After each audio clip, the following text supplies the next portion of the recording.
Vous voyez ce mât devant lequel nous sommes, donc il est placé à 500 mètres de la commune du Rialet, des hameaux du Lignas et de la Pérarque, et à 18 km de la mairie de Boissezon, qui est le porteur de projet.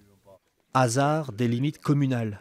Ces terres, à quelques centaines de mètres du Rialet, dépendent de communes voisines. Mais surtout, elles sont un emplacement convoité pour l'installation d'éoliennes. Un premier mât de mesure EDF est déjà en action sur l'autre versant. Celui-ci est en construction par la société Valorem. Le Rialet se sent cerné. On va subir l'implantation d'éoliennes de communes qui ont une frange de terre sur le plateau, mais qui ont toute leur population dans la vallée, ou quasiment toute leur population dans la vallée. Et donc, nous, on aura tous les inconvénients et eux, les éventuelles retombées financières.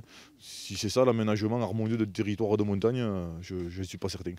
Un projet qui envenime aujourd'hui les relations entre les communes. À Boissezon, si le conseil municipal a bien donné son accord pour ces études, il se défend de renvoyer les nuisances vers ses voisins.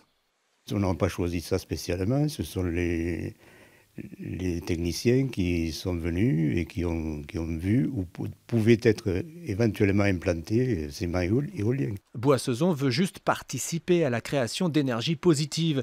Seulement pour le Rialet, un parc éolien ici serait un handicap de plus pour ce petit village de 60 habitants. C'est une population qui est déjà fragilisée, nous avons des problèmes de voies de communication, nous avons des problèmes de communication internet, souvent de téléphone, et ce n'est pas pour en rajouter encore par rapport à ça. Pour préserver leur cadre de vie, les habitants se mobilisent donc très en amont, car ce sont les phases de test qui décideront ou non d'une implantation sur cette crête. Le vent, la faune, la flore et l'impact acoustique seront étudiés pendant 1 an avant qu'un projet puisse être lancé.